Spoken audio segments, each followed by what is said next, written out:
Richard Herman reporting from Airdrie, Kingsview, off-leash dog park, gated, 15th of April 2016. The topic is gates being closed and the city's liability. We'll look here, this is the city's gate, but I've been advised by this owner of this business here, Airdrie Coffee Pals, that about 2 months ago this gate was put in here. But it hadn't been authorized by the city of Airdrie. And there's a lock you can see, and there's a chain, and the public can't use this gate. So there's some sort of gate policy in the city, and it goes back to January the 28th, 2015.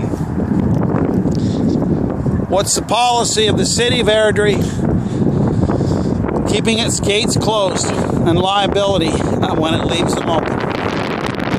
Richard Herman reporting.